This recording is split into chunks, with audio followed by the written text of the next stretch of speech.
Happy nearly Christmas. I don't know about you, but I often find that Christmas is a time of year when relationships can really stick out. When people loving people starts to get tricky. The loved ones that are gone can feel more painful in their loss. The relationships that are prickly feel sharper, while the ones that are loving can feel that bit deeper and that bit richer. And all the ways we love people are as varied as there are people to be loved. However, there are a couple of simple questions that I find helpful in reflecting on the way that I love. Is my loving about me, or is it about them? Is my loving others about me, or is it about them? When it's about me, my loving becomes a frenetic rushing about to do things for them.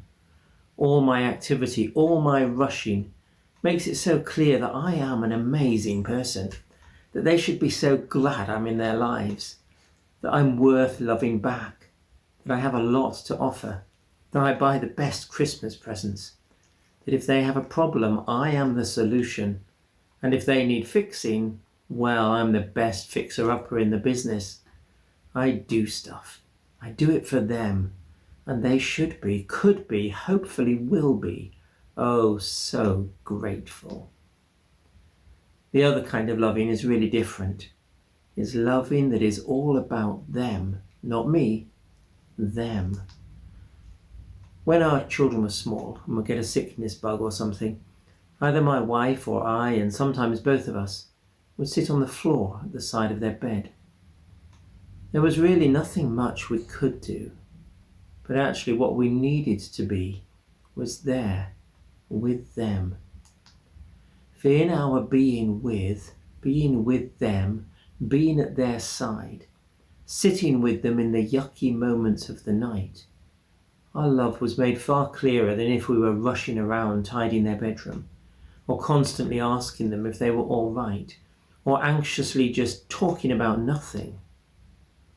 To be with is about the giving of ourselves, giving ourselves away for the flourishing of another.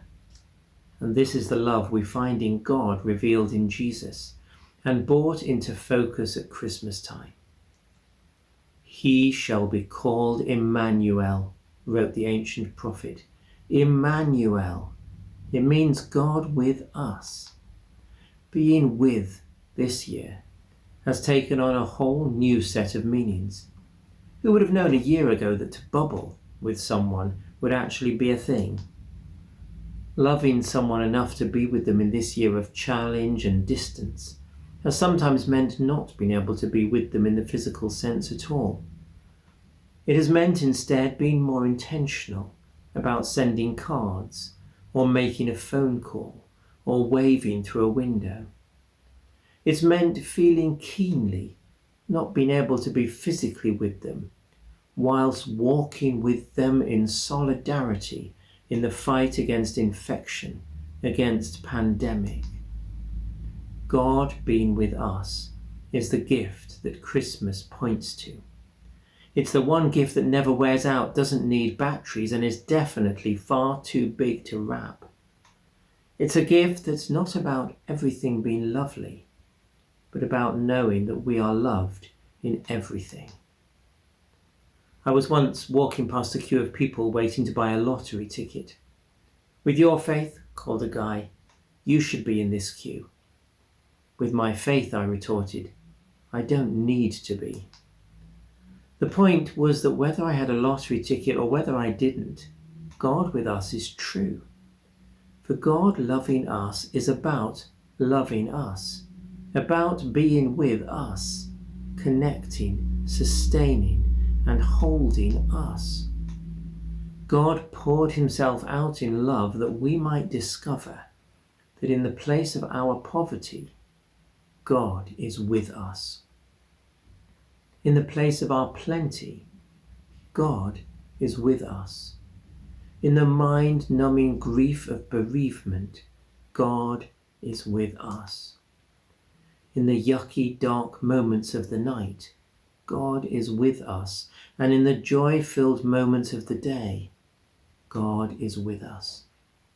And he's not with us as a fairy godmother who fixes things, nor as a despot desperate for adoration, but as love, walking alongside, holding our hand, touching our being with his.